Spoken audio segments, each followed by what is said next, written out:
Doctor Yunus অবশ্যই ব্যর্থ হবেন এবং এই সরকার অবশ্যই এই গণঅভ্যুত্থান থেকে জাত বটে, কিন্তু এই সরকার ব্যর্থ হতে বাধ্য অনিবার্যভাবেই, যেহেতু গণ অভ্যুত্থানের স্পিরিট এই সরকার নাই, এই সরকার গণ অভ্যুত্থানের স্পিরিটের উপর দাঁড়ানো নাই। শুভেচ্ছা,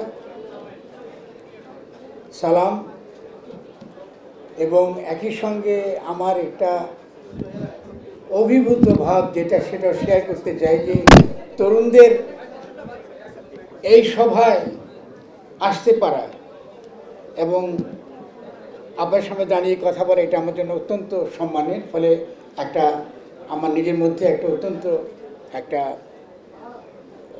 এক ধরনের অনুভূতি হচ্ছে, যেটা আপনাদের সঙ্গে শেয়ার করতে চাই। আপনাদের সকলকে ধন্যবাদ।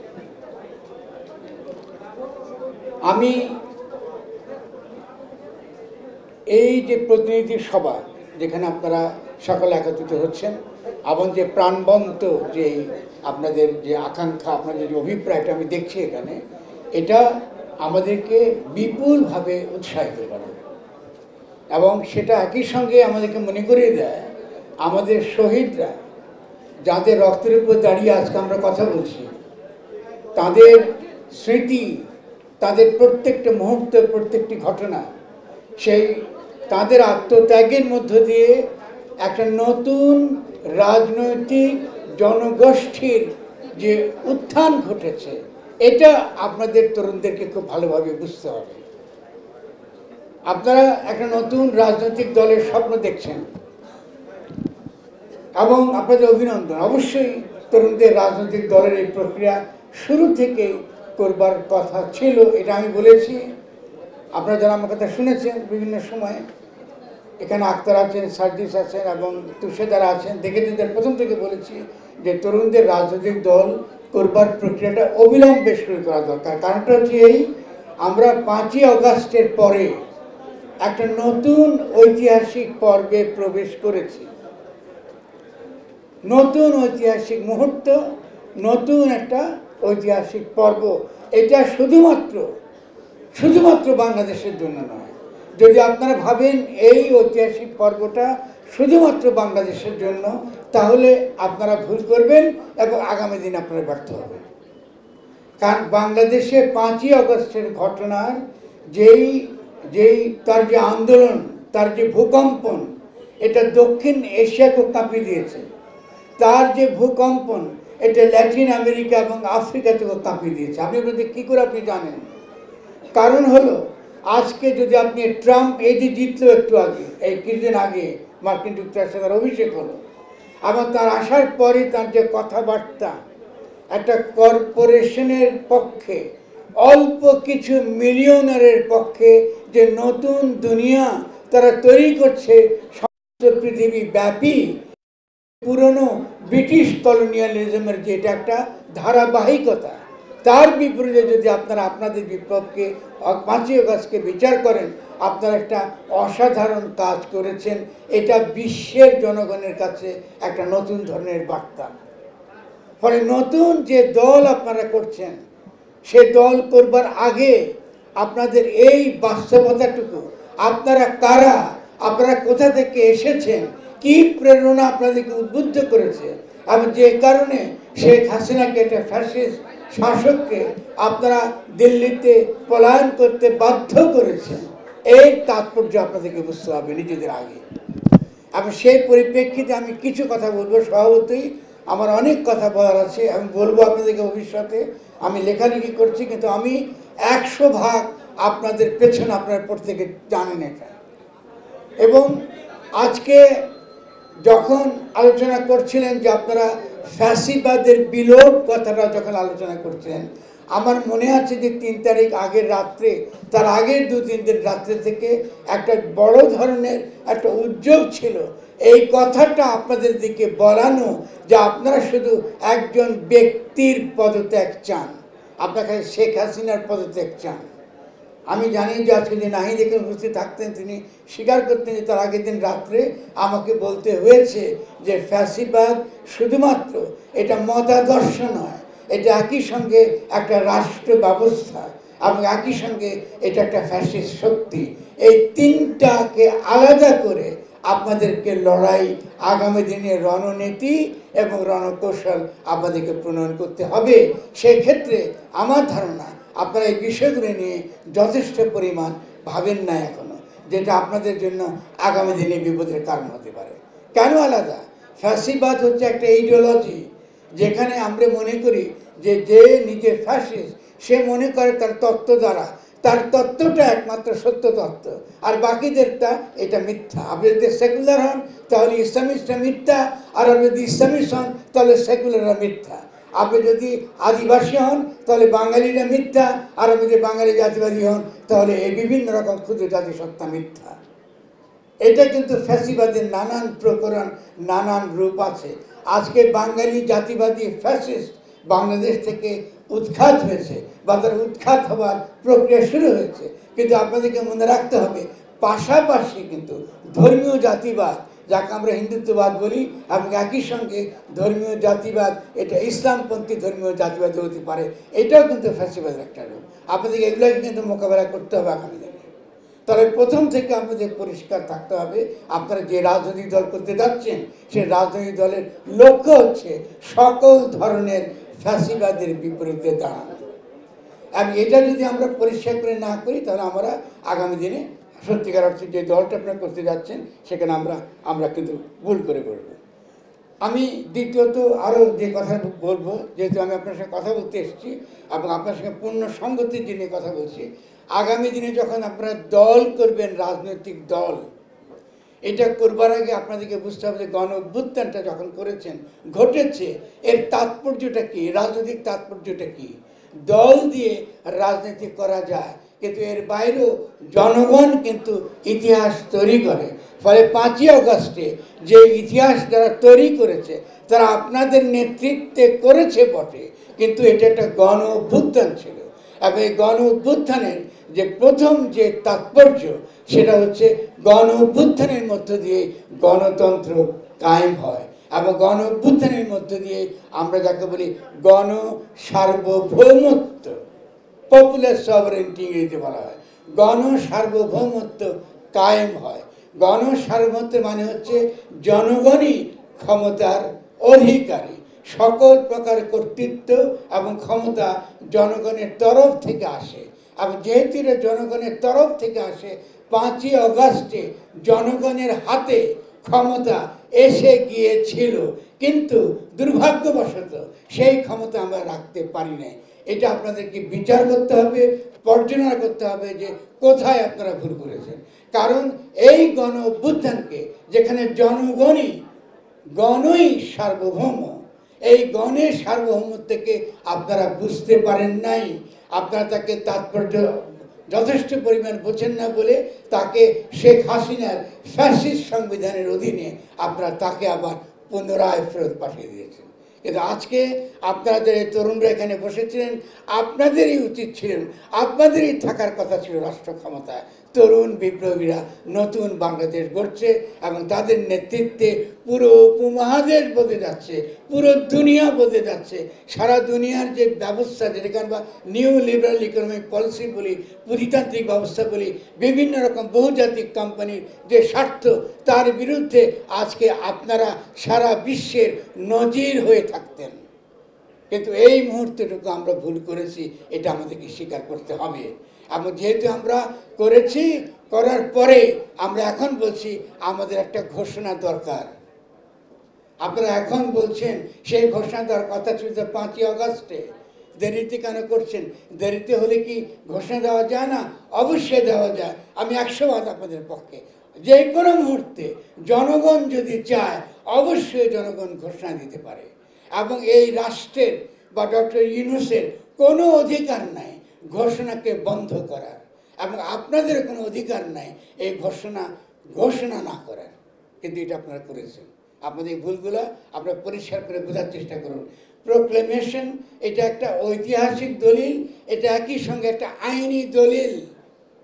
ঘোষণার মধ্য দিয়ে একটা রাজনৈতিক জনগোষ্ঠী তার হাজিরা, তার উপস্থিতি সে সারা বিশ্বকে জানায় যে কারণে আমরা 10 এপ্রিল 1971 সালে প্রোক্লেমেশন অফ ইন্ডিপেন্ডেন্স করেছিলাম। এটাকে বলে প্রোক্লেমেশন, কিন্তু আপনারা সেই ঘোষণা 5ই আগস্টে দেননি।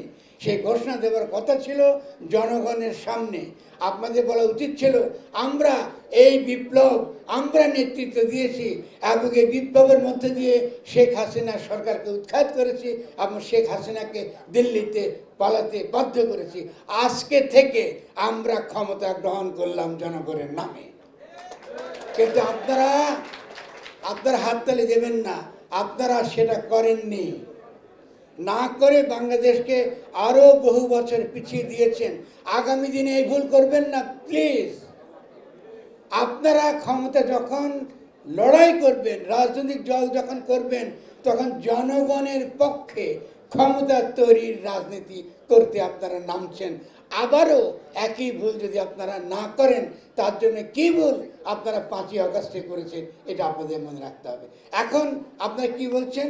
উপদেষ্টা কারা আছে তাদেরকে সমালোচনা করছেন, সরকারকে সমালোচনা করছেন। ডক্টর ইউনূস অবশ্যই ব্যর্থ হবেন এবং এই সরকার অবশ্যই এই গণঅভ্যুত্থান থেকে জাত বটে, কিন্তু এই সরকার ব্যর্থ হতে বাধ্য অনিবার্যভাবেই, যেহেতু গণঅভ্যুত্থানের স্পিরিট এই সরকার নাই। এই সরকার গণঅভ্যুত্থানের স্পিরিটের উপর দাঁড়ানো নাই। তাহলে গণঅভ্যুত্থান কোথায় গেল? গণঅভ্যুত্থান এখানে হাজির আছে। আপনি কি বুঝতে পারেন? নিজের বুকে হাত দেন, হাত দিয়ে বোঝেন এই যে মা কেঁদে গেল, এই কান্না আপনার বুকে আছে কিনা। যদি এই কান্না আপনার বুকে থাকে, তাহলে ক্ষমতা কাকে বলে এটা আপনাকে বুঝতে হবে। গণক্ষমতা কাকে বলে এটা আপনাকে বুঝতে হবে। জনগণই ক্ষমতার সমস্ত কিছুর অধিকারী। ফলে জনগণের পক্ষে আপনি যখন কথা বলেন, আপনি তখন আর দল নন, আপনি তখন জনগণ। জনগণ এবং দল এক কথা নয়। আপনারা এখন দল করতে নেমেছেন, কিন্তু আমি এখন সন্দেহ করব আপনারা কি আরেকটা বিএনপি বানাবেন, নাকি সত্যিকারের বিপ্লবী, সত্যিকারের যে গণঅভ্যুত্থানটা আমরা পূর্ণ করতে পারিনি, সেই গণঅভ্যুত্থানকে পূর্ণ করবার সাংগঠনিক শক্তি, পূর্ণ ক্ষমতা নিয়ে আপনারা তরুণরা আবার বাংলাদেশের ইতিহাসে, উপমহাদেশের ইতিহাসে, বিশ্বের ইতিহাসে হাজির হবেন। আপনি কি তাই করবেন? যদি তাই করে থাকেন আপনাদের প্রতি অভিনন্দন। যদি আরেকটি দল করেন, লিবারেল দল যাদেরকে আমরা বলি, নির্বাচনবাদী দল, নির্বাচন সদস্য দল, এই যে দল যেটা করবেন, এই যে পুঁজিবাদী ব্যবস্থায় নির্বাচন মানে লুটেরা এবং মাফিয়াদের নির্বাচন। এই কোটি কোটি টাকা দিয়ে, 2 কোটি টাকা 3 কোটি টাকা দিয়ে আপনারা যদি আবার শুধু নির্বাচনের মাধ্যমে সরকার বদলাতে চান, নতুন রাষ্ট্র গঠন করতে চান, এটা দুঃস্বপ্ন, এটা সম্ভব নয়। ইতিমধ্যে এই রাষ্ট্র নিজেকে সংহতি করছে। যে যারা গণঅভ্যুত্থানের সঙ্গে যুক্ত নয়, তারা এই রাষ্ট্রের সঙ্গে যুক্ত হয়েছে। তারা যে পরাজয়টা বরণ করেছিল 5ই আগস্টে, তারা নতুন করে নিজেদেরকে সংগঠিত করছে। আপনারা সেটা খেয়াল করছেন না। কি করে সংগঠিত করছে? শেখ হাসিনা হঠাৎ করে বক্তৃতা দেয়নি। যদি আপনারা ভেবে থাকেন তিনি হঠাৎ করে বক্তৃতা দিয়েছে, তিনি বক্তৃতা হঠাৎ করে দেননি। দিল্লি প্রথম দিন থেকে বাংলাদেশে অস্থিতিশীলতা তৈরি করার চেষ্টা করেছে। প্রথম দিন থেকে একটার পর একটা, যেটা আপনারা দেখেছেন, সে বন্যা থেকে শুরু করা, খাদ্য জিনিসপত্রের দাম বাড়া থেকে শুরু করা, এই কাজটা তারা করেছে। কিন্তু এখন তার যে পদক্ষেপ, এটা ট্রাম্প আসার পরে এবং নরেন্দ্র মোদীর সঙ্গে তার যে 12 তারিখে তার যে সাক্ষাৎ হবে, তারই আগে এটা ছিল লিটমাস টেস্ট। এটা পরীক্ষা আপনাদের জন্য, আপনারা কি করেন, আপনারা কি করে রিয়াক্ট করেন।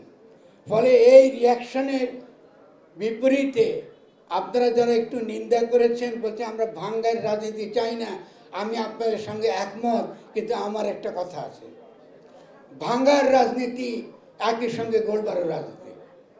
আপনাকে যে কোনো ফ্যাসিস্ট আইকন যেটা আছে, এটার বিরুদ্ধে আপনাদেরকে দাঁড়াতে হবে।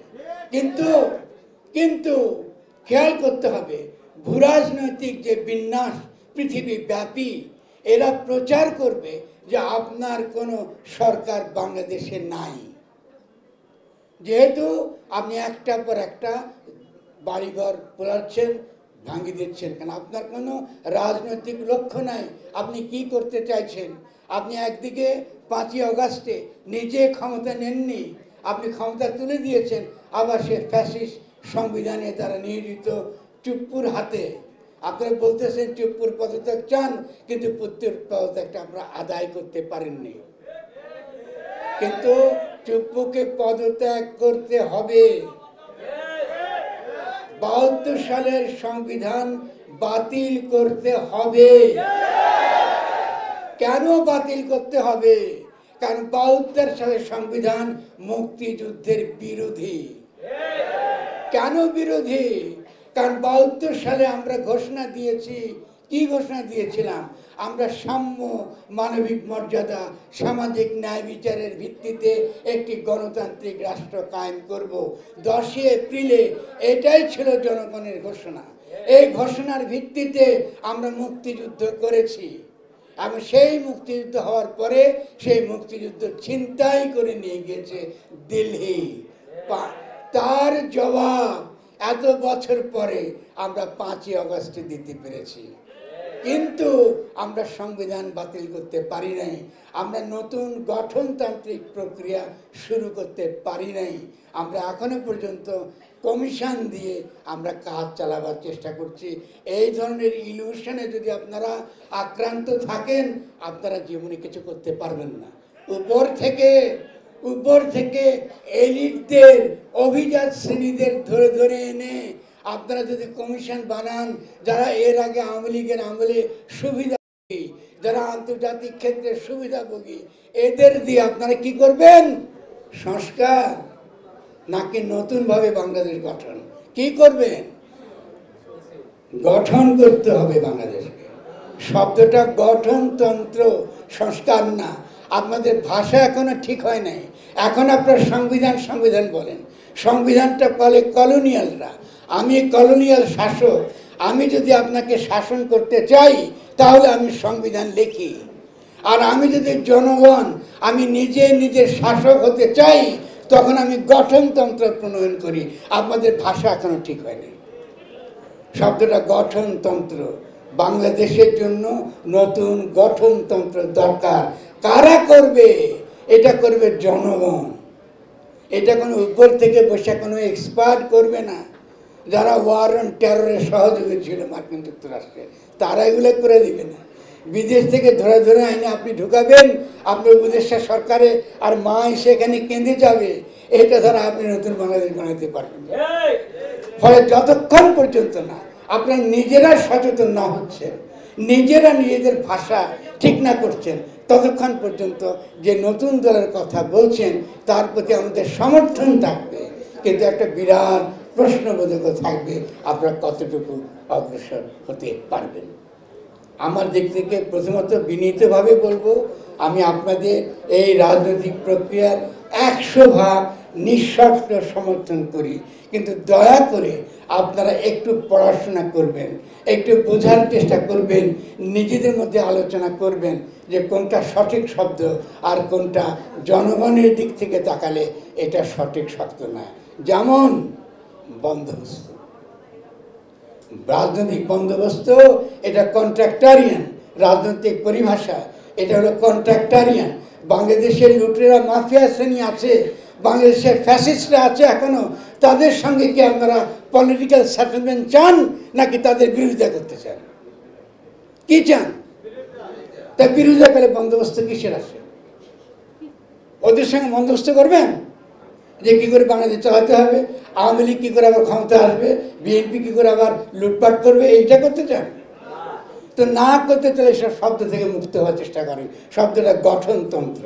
বাংলাদেশকে নতুন করে গঠন করতে হবে, বন্দোবস্ত চাই না। সেই গঠনে জনগণ করবে, জনগণই শক্তি। সমস্ত ফ্যাসিস্ট শক্তি, সকল প্রকার সেকুলার কিংবা ধর্মীয় সকল প্রকার ফ্যাসিস্ট শক্তি এই দেশ থেকে তাদেরকে উৎখাত করতে হবে। আপনি খেয়াল করেছেন যখনই 5ই অগাস্টের পরে মাজার ভাঙা শুরু হয়েছে, খেয়াল করছেন না? এরা কারা? হঠাৎ কোত্থেকে উদয় হইল? এরা কারা? এরা সেই শক্তি যাদেরকে মোসার টাকা দেয়, যাদেরকে র টাকা দেয় এখানে অস্থিতিশীল করার জন্য। মাজারের ব্যাপারে আমাদের আপত্তি থাকতে পারে, বহু হোটেলে গাঁজা খাওয়া হয়, ইয়াবা খাওয়া হয়, বহু কিছু হয়, বহু বড় বড় ক্লাবে। ওদেরকে কিছু করতে পারেন না, ধরে ধরে গরিবদের মাজার ভাঙবেন, এটা বোঝার মতো বুদ্ধি আমাদের থাকা উচিত, আপনাদের থাকা উচিত। কিন্তু আপনাদের তরফ থেকে আমরা বড় কোনো প্রতিবাদ দেখি নাই। এবং দুর্ভাগ্য যে এই দেশে 5ই আগস্টের পরে যারা এই দেশের সনাতন ধর্মাবলম্বী, তাদের নাগরিক এবং মানবিক অধিকার, তাদের চাইবার অধিকার আছে। কিন্তু তারা যখন তাদের অধিকার চাওয়া শুরু করেছেন, ঠিক আগের মতোই টুপিওয়ালা লোক দেখলে যেমন তাকে জঙ্গি বলতাম, ওদেরকে দেখে আমরা জঙ্গি বলা শুরু করেছি। এটা কি ঠিক কাজ হয়েছে? তাদেরকে ধরে ধরে বলছি তারা সব দিল্লির এজেন্ট। আপনাদেরকে বলা হয়তো কিন্তু বিদেশি এজেন্ট, আপনারা ইসলামী জঙ্গি। এই যে ভাষা থেকে আপনারা মুক্ত হন নাই, যে যাকে তাকে ট্যাগ দেওয়া। কিন্তু 5ই আগস্টের পরে রাষ্ট্রদ্রোহিতার মামলা কি করে হতে পারে?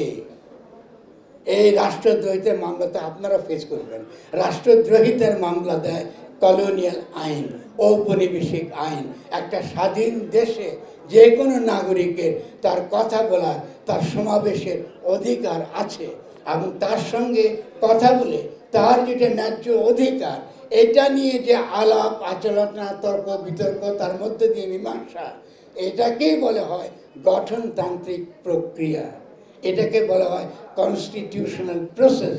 ফলে এটা আপনাদেরকে বুঝতে হবে, যখনই আপনারা এই ব্যাপারগুলোকে পরিষ্কার থাকবেন না, তখন দিল্লির বিরুদ্ধে যত বড় বড় কথা বলেন কোনো কাজ হবে না।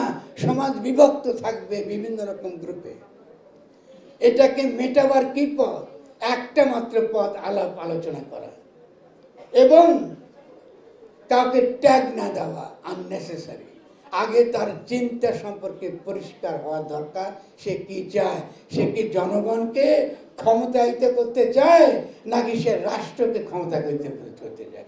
রাষ্ট্রদ্রোহিতা মানে রাষ্ট্রকে রক্ষা করবার, এই যে তথাকথিত আমলাদের রক্ষা করবার, তথাকথিত পুলিশদের আইন, ব্রিটিশ আইন রক্ষা করবার, এইসব ভাষা, এইসব ভাষা থেকে আপনাদেরকে মুক্ত হতে হবে। সেজন্যে যখন আমরা বলি যে গণ সার্বভৌমত্ব, দয়া করে কথাটা মুখস্থ রাখেন। একটু কঠিন লাগে, কারণ ভালো বাংলা আমরা এখনো পাইনি। গণ সার্বভৌমত্ব, জনগণই সার্বভৌম, রাষ্ট্র সার্বভৌম নয়। রাষ্ট্র সার্বভৌম নয়। বাংলাদেশে মনে রাখবেন, এর আগেও একটা তর্ক হয়েছিল, পার্লামেন্ট সভারেন নাকি সভারেন না, সেটা এর আগেও হয়েছিল। এবং ইদানিংকালে হয়েছে যে ইমপিচ করতে পারে কিনা পার্লামেন্ট আপনার বিচারপতিদের। ফলে পার্লামেন্টও সভারেন না, একমাত্র সার্বভৌম হচ্ছে জনগণ। চাইছেন সে দল হতে জনগণের সার্বভৌমত্ব কায়েম করা আপনাদের লক্ষ্য। আপনাদের একটা লাইন লাগবে, আর কিচ্ছু লাগবে না, এই যথেষ্ট। বাকিটা জনগণ বলে দেবে কি করে তাদের বিল হাওর রক্ষা করতে হয়, কি করে তাদের জমি রক্ষা করতে হয়, কি করে তাদের জীবিকা রক্ষা করতে হয়, এবং কি করে শেখ হাসিনার মধ্যে ফ্যাসিস্টদের লাথি মেরে বাংলাদেশ থেকে বের করে দিতে হবে। কিন্তু যদি আপনারা গণ সার্বভৌমত্বের মানে না বুঝেন, এবং তার সঙ্গে রাষ্ট্রের সার্বভৌমত্বের পার্থক্য না বুঝেন, এবং তার সঙ্গে তথাকথিত পার্লামেন্টের সভরেন্টির অর্থ এই পার্থক্য না বুঝেন, আপনারা আবারও পরাজিত হবেন। আবারও আপনাদের হাতে ক্ষমতা আসবে, কিন্তু আপনারা অতি আনন্দে আবার শেখ হাসিনার ফ্যাসিস্ট সংবিধানের চুপ্পুর হাতে অত্যন্ত আনন্দের সঙ্গে ক্ষমতা তুলে দেবেন। এটা চলতে পারে না। ফলে রাজনীতি তামাশা করার বিষয় না, মানুষের জীবন নিয়ে খেলা করার বিষয় না। হাজার হাজার তরুণ জীবন দিয়েছে, অনেকে পঙ্গু, এখনো কিন্তু কাতরাচ্ছে। তাদের সঙ্গে দয়া করে বিশ্বাসঘাতকতা করবেন না। যদি করতে না চান তাহলে পরিষ্কার হবেন আপনাদের রাজনীতিটা আপনারা কী করবেন। ফলে সেই ক্ষেত্রে আপনাদের রাজনীতি এক লাইনে হবে। যেই গণ অভ্যুত্থান আমরা সফল করতে পারিনি, যাকে আমি বলি সাংবিধানিক প্রতিবিপ্লব, সেই গণ অভ্যুত্থানকে পূর্ণ করবার জন্য, পরিপূর্ণ গণ অভ্যুত্থান ঘটানো এবং পরিপূর্ণ গণ অভ্যুত্থানের মধ্য দিয়ে গণ সার্বভৌমত্ব কায়েম এবং বাংলাদেশের জনগণের জন্য নতুন গঠনতন্ত্র প্রণয়ন করবার রাজনীতি, এটাই আমরা আগামী দিনে করব। এই রাজনীতির ভিত্তিতে জনগণের মধ্যে ঐক্য তৈরি হবে। আপনাদেরকে অবশ্যই ইতিমধ্যে যেটা করতে হবে সেটা হলো যে গণ অভ্যুত্থান সুরক্ষার জন্যে আপনাদের অবিলম্বে প্রতিষ্ঠান গড়ে তুলতে হবে। সে যে নামই আপনি দেন না কেন, কোনো না কোনো প্রতিষ্ঠান তুলতে হবে, কারণ গণ অভ্যুত্থানের স্মৃতি অতি দ্রুত মুছে ফেলা হবে।